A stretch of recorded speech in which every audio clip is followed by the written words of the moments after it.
उसे जीना नहीं था, वो खुद को ख़त्म कर देना चाहती थी। उसके दिमाग में हमेशा यही विचार आ रहा था।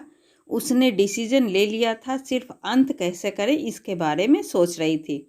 चारों ओर अंधेरा ही था। अपने ही सोच में मगन सुनीता बैठकर बहुत देर तक ऐसे ही फर्श की तरफ एकटक देख रही थी। पति के धोखेबाजी से सुनीता अंदर से टूट गई थी। उसके बोले हुए शब्द सुनीता के दिल में घाव कर गए थे। इस बार सुनील ने तो हद पार कर दी थी। अब और जीने का कोई मतलब ही नहीं बचा था। अब खुद को ख़त्म कर दूं, इसके सिवा दूसरा विचार उसके मन में नहीं आ रहा था। दोनों बच्चे गहरी नींद में थे। एक नज़र उनकी तरफ देखा, उनके सिर पर प्यार से हाथ फेरा, आंखों से आंसुओं की धारा बहने लगी। उसने मन में एक दृढ़ निश्चय किया था। रात के 2 बजे थे, हर तरफ सन्नाटा था। वह धीरे से उठी और दूसरे रूम में चली गई। गले में फांसी का फंदा डालने ही वाली थी, तभी कुछ गिरने की आवाज़ आई।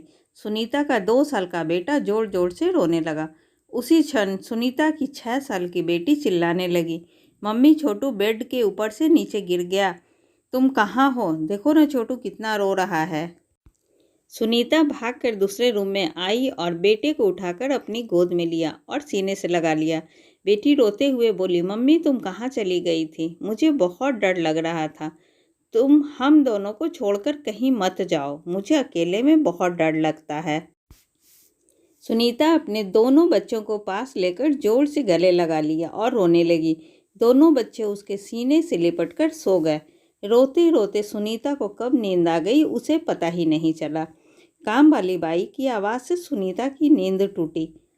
अरे मैडम, आपने बाहर का गेट खुला क्यों छोड़ दिया था?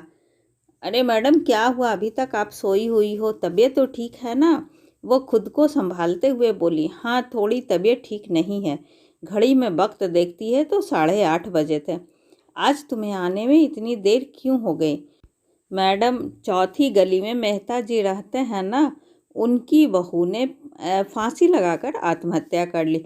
2 बच्चे हैं उनकी एक 10 साल की बेटी और 6 साल का बेटा है।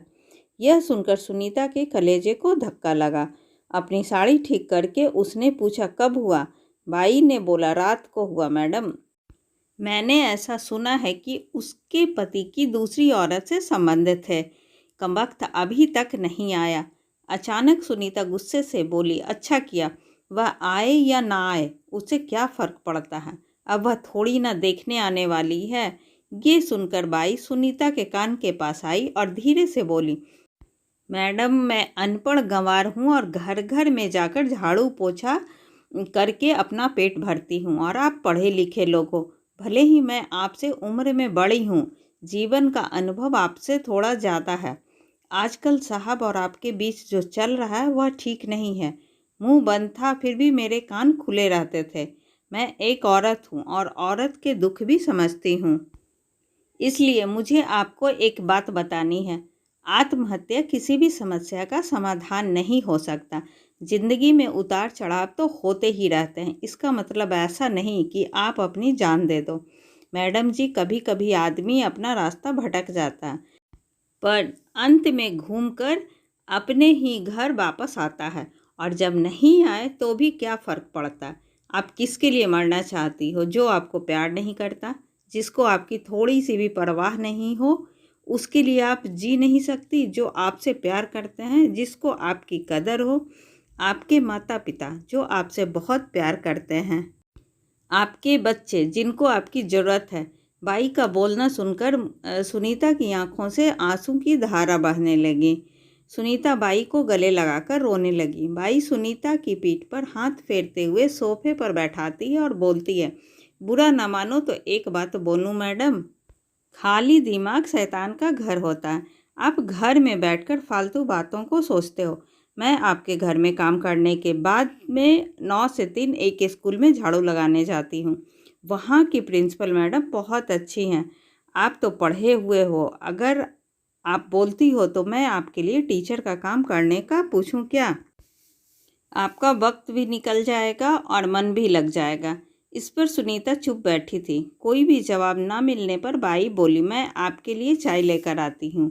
और काम करने लग जाती है। काम निपटाकर बोलती है, मैडम मैं जाती हूँ।